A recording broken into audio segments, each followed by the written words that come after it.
And we're running. Well, your father fought in World War II. Tell us a little bit about that.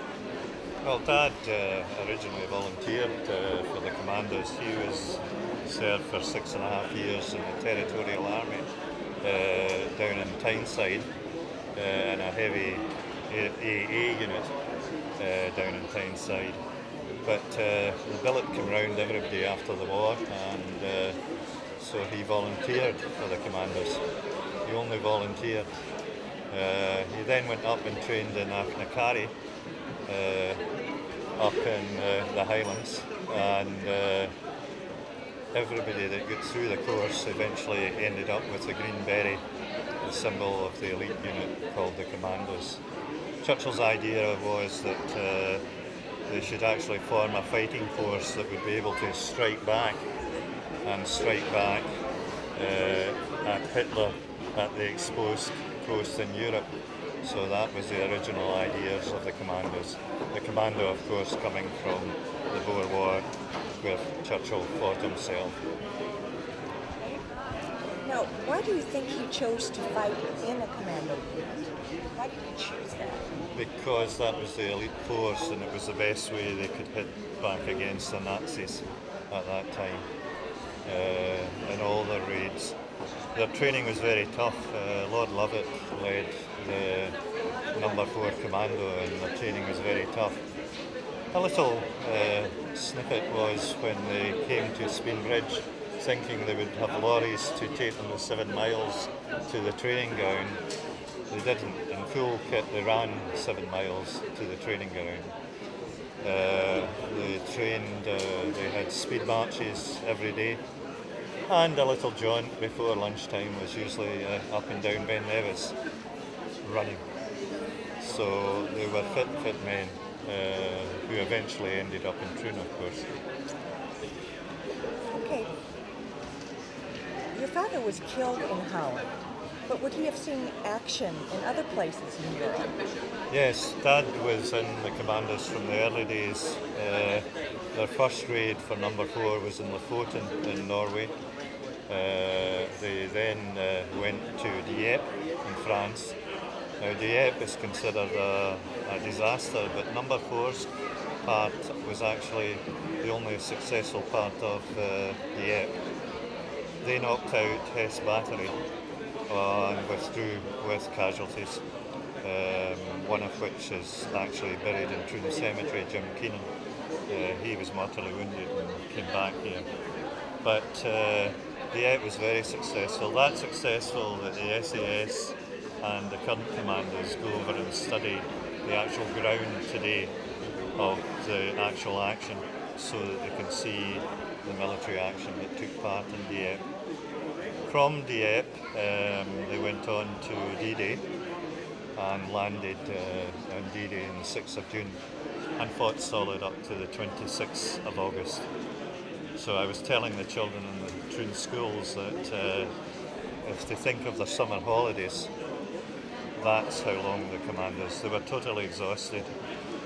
Stood down on the 9th of August and came back for a little leave, and then they were taken up to Ostend and then up to Breskens in South Holland, and they landed on the 1st of November 44 in Flushing in Holland. The idea was that the whole of the north end of the Balkan Peninsula had German guns, so our troops to push into Germany couldn't get supplied through Antwerp. So the commandos were sent into Balkan, Royal Marines at Westcapelle and the Army Commandos in Flushing to actually clear out the Germans, which they did successfully. Unfortunately, that's where Dad was killed in action on the 1st of November 44. I was born January 45, so Mum was expecting at the time. But from then they carried on and they fought in Holland, fending off German raids, and then they were eventually stood down in 46 in Germany. The Army Commandos ceased to exist after that and was reformed in 1962.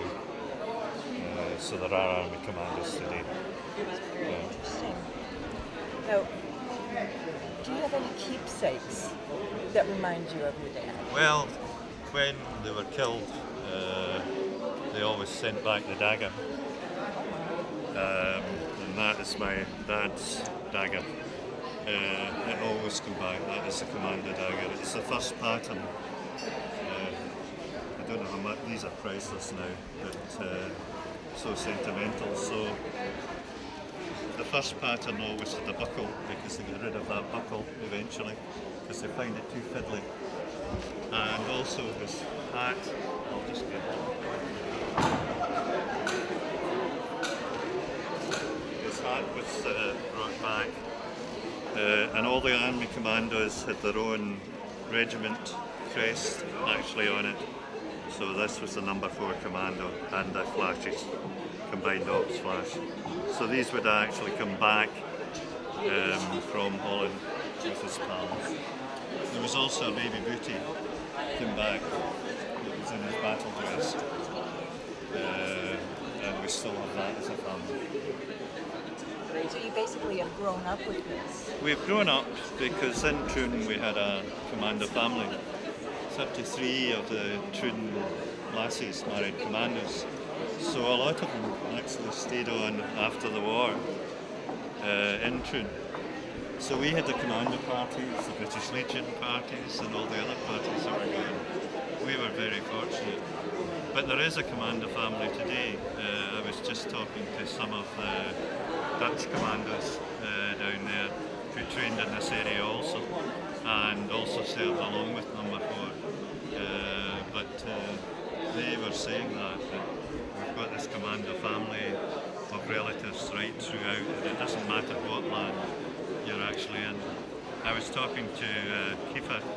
Kiefer was the leader of the Dutch commando, and his daughter was through in Flushing at the memorial, the commander memorial there.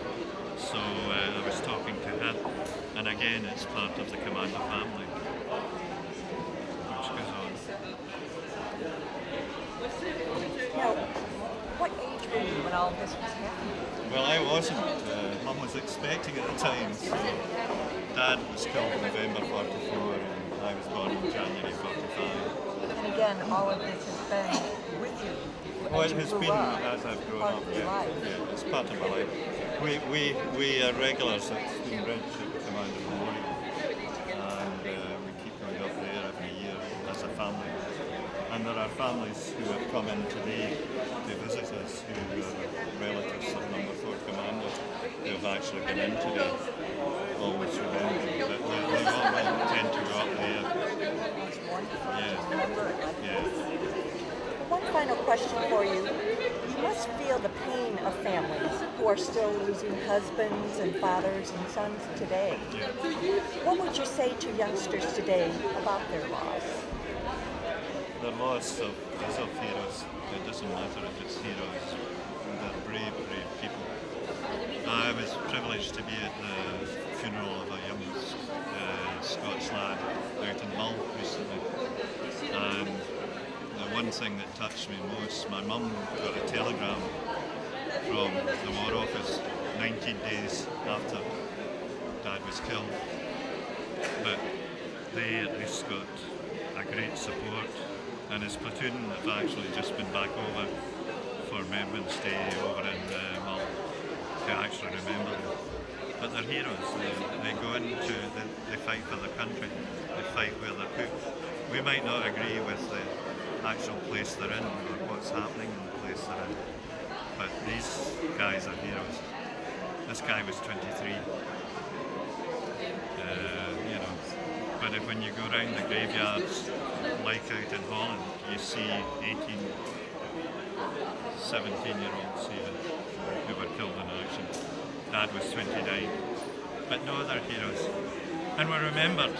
They'll be remembered for what they do. They'll be remembered by their peer group at school, which he was. Remembered for who he was and what he gave up for fighting for what he believed in. Mac, who Dad saved, Mac had a rifle and flashing, and Dad pulled them back. Dad would have either put a Tommy gun or a Bren gun. But Mac wrote to my mum and said that they were heroes who gave up so much for our peace. Oh, that's wonderful. Yeah. Can you tell me a little bit about the medals that you're wearing? The medals were given by the Dutch government to our family. This initial one was given 2 years ago, and it was to the Canadian and the Allied forces. The Canadians actually did a lot in Holland, fighting to liberate parts of Holland, so they're well remembered up there too. And this one was presented by the Queen's Commissioner to all the veterans who were over this year, and also to any of the relatives whose fathers fell in Holland. So it was quite moving this year.